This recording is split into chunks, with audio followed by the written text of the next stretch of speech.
come back and get in the cage and want to punch his face in. But for now, when I win this belt, I am the champ, you know what I mean? While he's out the cage, I'm the lightweight champ. Very small compared to me, you know what I mean? He's up to like here, he's not that wide. You've definitely seen that video of him and Pantoja just stood next to each other and they look the same weight.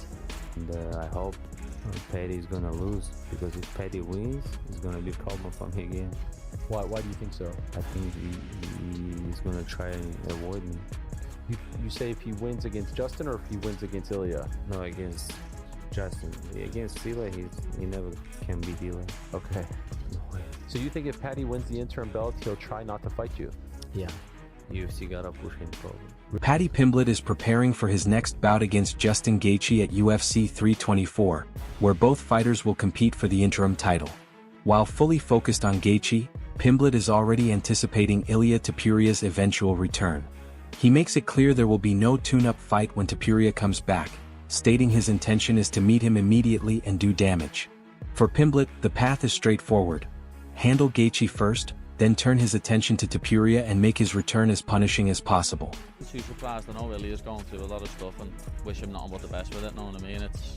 That's nothing to do with us fighting, it's nothing to do with being in the cage, so all that around his family life, I hope everything goes perfect for him, but when he does finally come back and get in the cage, I want to punch his face in.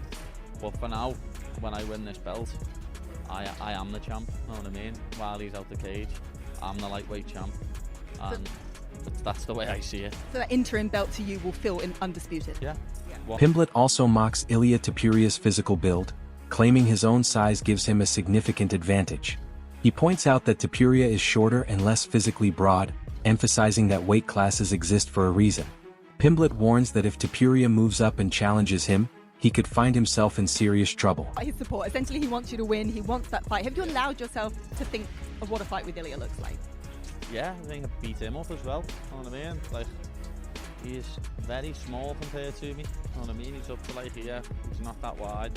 You've definitely seen that video of him and Pantoja just stood next to each other and they look the same weight. So, like, this weight class is for a reason. And if he wants to fight me at 155, it'll get seriously messy. Meanwhile, Matt Brown voices concern that Ilia Topuria could struggle if he returns too quickly, especially while dealing with personal issues following a public divorce. Brown suggests that Topuria might come back before he is mentally ready, which could result in a loss due to divided focus. He admits it is a bold prediction and says he is conflicted, acknowledging Topuria's intelligence, but notes that inactivity often pushes fighters to return prematurely. And that is Ilia comes back, but the bolder prediction is he loses. He comes back too soon, still dealing with all this bullshit, and ends up losing because he's not in the right headspace. But this is, I think Ilia's a smart guy. That's why I'm, kind of on the fence about this prediction a little bit, right? I'm not saying like, I really believe this prediction or anything. But man, fighters don't like not fighting. They don't like sitting on the sideline. Drawing from his own experience, Matt Brown explains how difficult it is to watch fight cards while sidelined. He says the overwhelming desire is always to be inside the octagon. Brown believes Topuria will feel that same pull. While Ilia may be physically healthy, Brown stresses that unresolved personal matters could influence his timing, predicting the urge to compete may lead him back too soon despite the risks. Every time I got injured and someone wants to watch a UFC card, it's hard to watch. You can't sit there and watch it. You want to be the guy in there. You want to be the one that people are watching. And I think he's going to have that. He's healthy. He's not, obviously he's dealing with some pretty heavy shit, but he's healthy. He wants to come back and compete and fight. And I think he'll end up breaking to that, and he'll end up coming back. But it's not going to be a good time, and he's going to be dealing with shit. And, that's kind of two bold predictions, to be honest. Armin Tsarukyan states that he hopes Justin Gaethje defeats Paddy Pimblett. He explains that if Gaethje wins, a matchup with him becomes more realistic, whereas Pimblett would likely avoid that fight. Tsarukyan suggests Gaethje is far more willing to accept dangerous challenges than Pimblett. Get hurt because I'm not gonna fight him. I'm a nightmare for him, and he knows that if we're gonna fight, he's gonna lose, and he's gonna try not to fight me on his whole life. And I hope Justin Gaethje gonna knock him out and send him back to England, and he can eat his I don't know, eating the chicken. Or Tsarukyan also says he is unconcerned about rumors of a staph infection in Gaethje's camp. He points out that serious health problems rarely become public and notes that many fighters deal with staph infections during their careers, so it does not alarm. When these pictures showed up last week of like a thing on his neck, did you inquire about it? Did you? No, if something real happened, never gonna post. They never post like this thing. Sure. Yeah, But sometimes there's like a staph infection and the Yeah, internet. but finds it. everybody's fighting with staph infection. Sure. So But if they called you, let's just say hypothetically today, to fight on that card, could yeah, you do it? I'm here because of that. You're here to wait. Yeah. But you're not a backup fighter. You're not going to weigh in and all this. No, because I did on the June and nothing happened. Just a waste of my energy. Tsarukyan believes his withdrawal from the bout with Islam Makhachev ultimately became a turning point in his career. He explains that the decision drew major attention, receiving both criticism and support, which raised his profile. He also credits his later time training at Khamzat Chimaev's camp as an important step forward. It was a pull-out. You think that was the turning point? Yeah, You think that made you popular? yeah, it was popular when I pull out. Why? People were talking about you. Yeah, because it was a big fight. When I pull out, they started talking about someone started support me, someone started to hate me, and then from that I started getting bigger, and then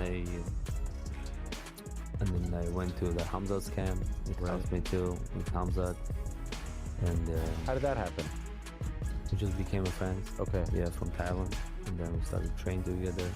And then I wanted to come to LA to prepare for the UFC fight for the belt. So he came, he liked it, and he stayed there. We won the belt. So now I'm looking for his fight.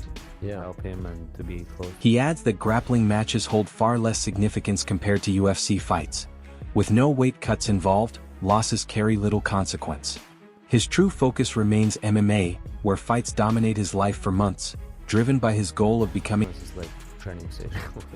Even like because I don't cut weight. Yeah. If I lose, okay, I lose. I don't care. Right. But You do have an ego, right? You want to be successful. but it's not my sport, you know. Yeah. If I lose in the freestyle wrestling, it's okay, you know. But UFC, it's I locked in before 2 months, Right. and I think about that fight all day because that's sport that I live for, you know. Right. And it's my goal to be UFC champion, and I treat my training camp myself. It's different, you know. But in the wrestling, you don't get hurt, you know, and it's easier. It's easier to wrestle, you know, for me. But MMA is hard, and pressure, media, and like if you lose, you're done, you know. Like everybody's waiting when you lose. Right. That's why you wanna be at the best, and yeah, it's completely. Arman's immediate title prospects remain uncertain, as he may not have fully regained Dana White's trust. Despite this, Chael Sonnen publicly defends Tsarukyan, urging fans to give him credit.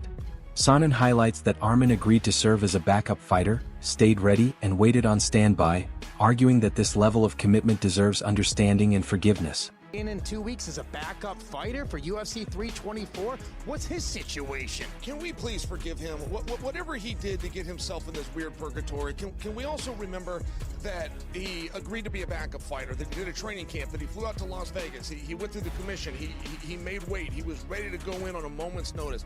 You get something for that. I want him to get something.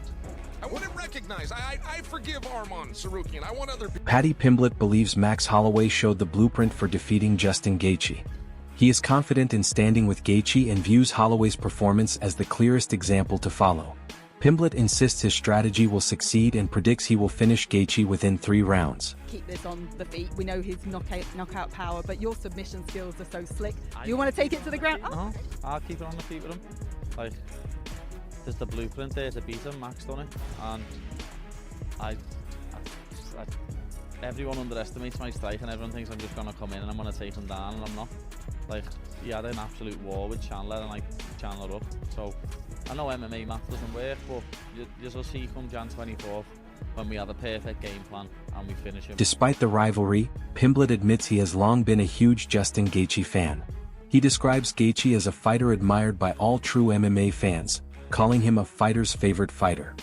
Pimblet says sharing the octagon with someone he has respected for years feels surreal and represents the kind of fight he always dreamed of having. You've got a big challenge ahead of you first with Justin Gaethje. Were you a Justin Gaethje fan prior to any thought of fighting him? I am a Justin Gaethje fan, not was, I am. Yeah. And anyone who is an MMA fan and isn't a Justin Gaethje fan isn't an MMA fan. Like, I always say he's your favourite fighter's favourite fighter. He's one of my favourite fighters, one of the best fighters that you can watch. And the fact that I'm now getting in there against him is... Justin Gaethje shares his own perspective, stating that when he enters a fight, his focus is absolute. He explains that his mindset is pure combat, with no attention given to Ilia Topuria or any future opponents. Everything outside the... He says Scousers don't get knocked out. What do you say to that? Yeah, we'll see. Have you allowed... I'll try to test that theory. Have you allowed yourself to think ahead to once you win, if you get the win, Ilia? No thought? Nope, I've said it before, I don't ever plan on being alive after the fight, so if that's how it ends, that's how it ends. Pimblet embraces his unconventional style, describing himself as clumsy, awkward, and different. He says he doesn't strike or grapple like anyone else, doing everything his own way. Because of this, he believes no training partner can truly replicate his style, making him extremely difficult to prepare for. You know, Justin Gaethje has good wrestling. He uses it very well defensively. Can you foresee him maybe being able to stuff your takedowns? No. I don't wrestle like a normal person. I don't shoot double legs and single legs and wrestle like a normal person does. I do everything differently. I'm not normal. So he's not gonna be able to get a sparring partner in what grapples like me or strikes like me, because I'm a weirdo. Fair enough. It's the way it is, but he did call your style awkward, actually. I'm honest, Val, and I'm very awkward. You can't really get a sparring partner in to do me because I'm so awkward. So I'm looking forward to fighting him. As I say, he's a legend. He's someone I've always loved watching. So to get the chance to actually get in the cage and fight with him is unbelievable. I can't wait, and to have Justin Gaethje on my resume is going to be something that'll last forever, you know what I mean? It'll be part of my legacy, and I'm looking forward to it. I just hope he doesn't decide I want to beat him. Gaethje expresses interest in a rematch with Max Holloway and hopes Holloway defeats Charles Oliveira. He also wants Ilia Topuria to move up in weight, clearing the way for a future showdown between himself and Holloway, potentially... Max Holloway for the BMF belt, the belt that you've held before. What do you think of that matchup? Yeah, I love it. Love it. Love it. Yeah. I hope Max wins. I hope Ilia goes up, and then I can fight Max on the White House card and take the BMF belt and the championship. Oh, there you go. Separately, Tsarukyan says he would like to face the winner of Charles Oliveira versus Max Holloway for the BMF title if Ilia does not return until the summer. He notes that Topuria fights only once per year and refuses to sit idle. Winning the BMF belt in the meantime would represent a major opportunity. The thing is, what if Ilia comes back in the summertime, right? And now you've got an interim champion, and usually the interim champion will fight the actual champion. You're neither of those. That means we're talking about another fight happening, and you're not fighting for the belt, and now we're talking about the back end of the year. Yeah, but maybe BMF title. Okay. So we'll see. You don't want that, right? You want the real title. Yeah, I want the real title, but I don't want to wait until the end of the next year, and then Ilia, he fights once a year. Maybe he defend his title in June, and then say, okay, I'll fight next year in June. And then what I can do, just stay. And I'm not that young to wait a lot too. So if they give me BMF title, it would be great too. If Charles Oliveira wins, so it's gonna be good. We got the story, and just get that belt, and then Pimblet say, if he wins against Justin Gaethje, he could see a world where you'll want to go up and fight him at 155. What do you make of that? Yeah, seen that. I mean, if it's offered to me, of course I'm gonna, I'll fight for the lightweight title. But I mean, as everyone knows, I'm pretty real with everything. Right now, it's like, do I deserve a shot at the lightweight title already? You know what I mean? Like right now, it's like, no, I know I don't. So it's not something that I'm planning. And like I said, I'm not planning to fight for another, 2-3 years. So I feel like for me to deserve a shot like that, I'm going to need another 2-3 wins, and then maybe I'm back in a position where I can fight for, I deserve a shot at that lightweight title. I don't believe I deserve